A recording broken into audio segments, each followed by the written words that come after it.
I have been asked so many times to make this video, and I wanted to take my time to make this video because I always want to be mindful when I talk about neurodiversity. But today we're going to be talking about organizing for ADHD brains. Even though this video is geared toward people with ADHD, if you don't have ADHD but struggle with executive dysfunction or any of these issues, this will be helpful for you as well. Hey, if you're new here, my name is Kay. I'm a former professional home organizer, and today we are sharing ADHD-friendly home organizing tips. To all my neurospicy friends out there, this one's for you. Let's get into it. There are a few ADHD brain processes that make organizing kind of a challenge, and the first one is working memory. Working memory challenges mean you can do something and forget what you're doing while you're doing it. Another thing that can make it a challenge is these brains want a lot of visual clues, like you want to see whatever's out, otherwise it's gone, you forget it. I have like the same issue. If something is out of sight, it is out of mind. Like I don't have it, it's gone. There's also the perfection paralysis. If you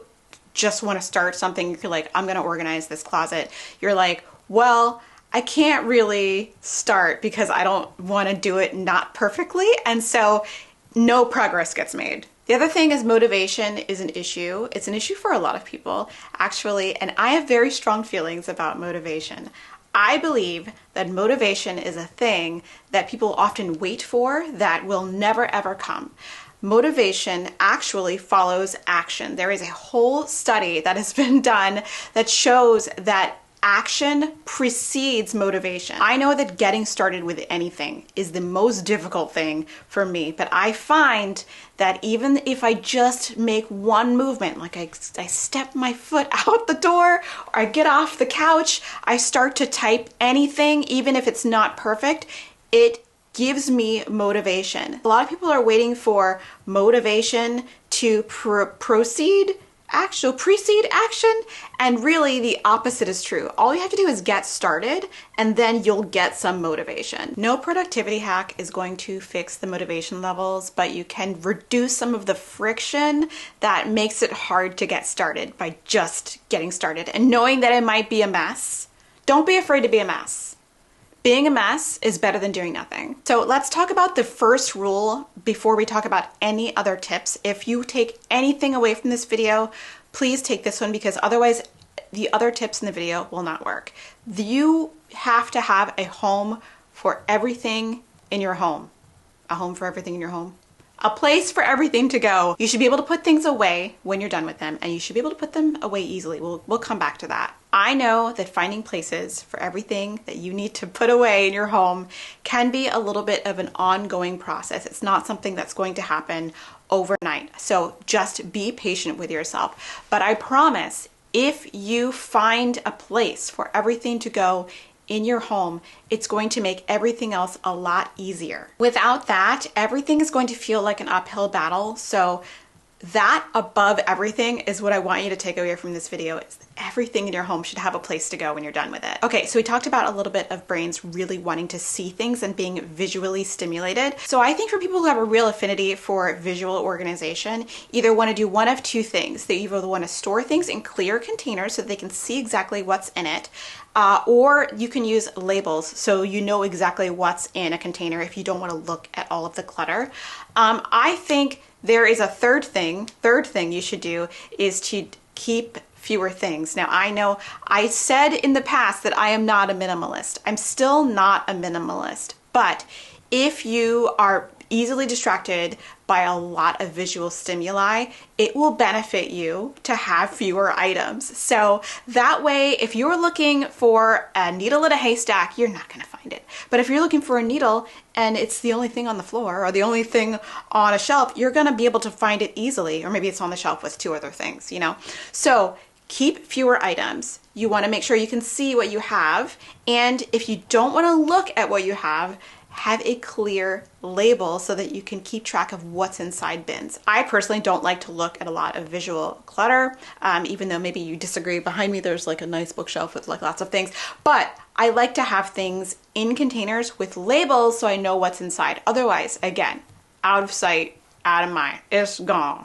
All right, let's talk about something called the one-step rule. You want to make things as easy as possible for yourself. Again, we're reducing the friction between the task and your motivation to actually finish the task. So as for example, a hamper, you may be more inclined, even though a hamper with a lid is like really pretty, you might want to consider an open hamper. You will be more likely to toss in your dirty clothes or your dirty sock or whatever if you don't have to physically lift up the hamper lid, close it again. So I want you to reduce the amount of steps that's comfortable for you in order to put things away. I know I'm not a shoe box kind of girl. It's just too many steps. Like you gotta open maybe especially if they're stacked on top of one another.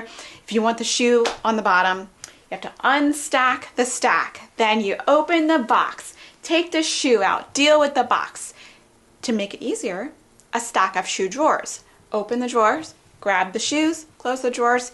Easy peasy, a lot less trouble. So you want to organize in a way where you can reduce the amount of steps it takes to either get something out or put it away. My next tip is to practice something we like to call task chunking. So sometimes you feel like you should be organizing or decluttering for a minute or 10 hours and there's no in between.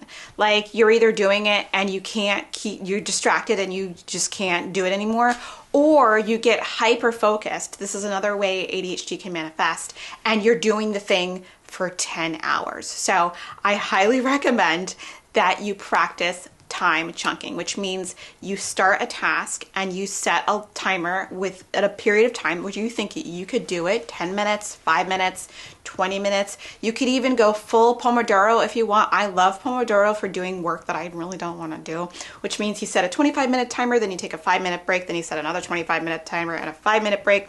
It's really fun. So this gives you 2 pieces of motivation, trick your brain.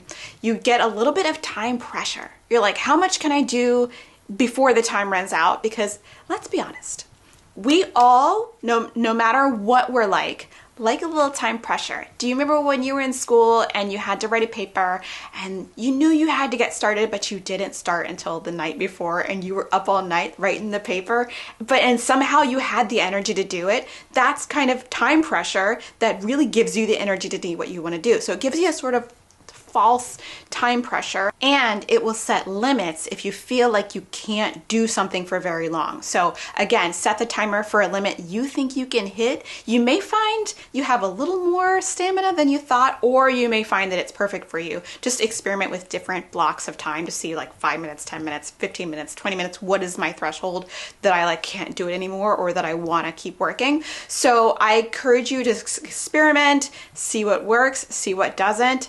And when you have the timer thing, I know people that do this like on the regular for work and for whatever they're doing around the house, and it works really well for them. Don't forget to take a break after you're done the timer though. So you got to give yourself a little reward of something. I don't know, eat a cookie, have a cup of coffee, watch some TikTok. I don't care what you do, don't get caught in it, but just take a little bit of a break. Give yourself a little reward after the time chunking is done. If you need to add another stimulus on top of your organizing or decluttering activity, music can be a really good choice. Not every genre of music is good for this, and it varies from person to person. Some people really like classical music, some people really like lo-fi, some people like binaural beats. Just decide what one is working for you in the background is not too distracting. As a classical musician, I think classical music is quite distracting. So I usually use lo-fi beats because I can have it in the background, not pay much attention to it. But as soon as classical music is in the background, especially if they're singing in it, I will listen to that and not do the task. So experiment and see what works for you. If not music, you can use some brown noise. You can put on a podcast so that you can focus on, the story while also kind of mindlessly doing the organizing. Another thing that can be really helpful is body doubling. So this means having somebody else there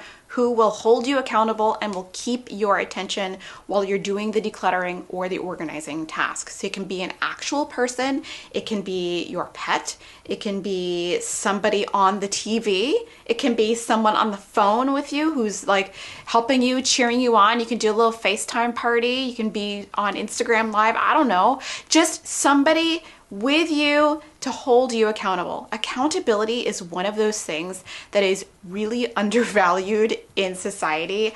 I will not exercise, I'm being really honest with you right now, if I didn't have an accountability buddy. I have a workout app that I use that has a real person on the other end of it who will hold me accountable. If I miss my workout, she messages me and be like, hey, is everything okay? So I feel like I should do the workout so I don't have to hear anything. So accountability buddy, and accountability buddy is a really good thing for you if you are having trouble staying focused or you get too focused. So keep that in mind.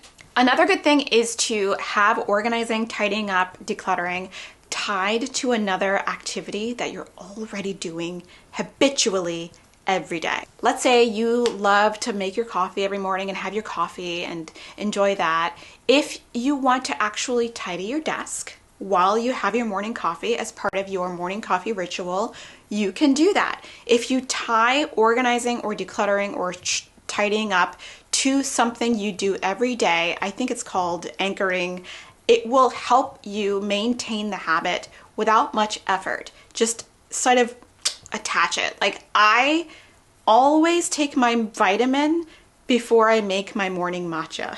It's a weird thing, but I always remember to do it because I'm already making my matcha and my brain goes, oh yeah, morning vitamin. So I've basically attached it to this other thing that I habitually do every day. So even if it's a little bit, even if it's 10 minutes, 5 minutes, you'll do a little bit of something every day and it'll be really, really helpful for you to establish a habit. The last piece of advice is be kind to yourself. There are already a lot of people outside of yourself, outside of your bubble, who are willing and really excited to not be kind to you. So you don't need to add to all that noise, do you? So be kind to yourself, be patient with yourself. Messy progress is still progress. Sometimes it's gonna get messier before it gets neater. I hope these tips make organizing a lot less stressful and more doable for everyone. I do believe that everyone deserves to live in a home that they love and where they can feel relaxed and find everything. And take what you need from this video. Not all of these tips will work for everyone and everything. And if I missed any tips or if you want to offer your own tips, let's talk down in the comments below. I believe in you. You got this. All right, y'all. I hope you enjoyed the video and I'll see you in the next one. Thanks for watching. Bye.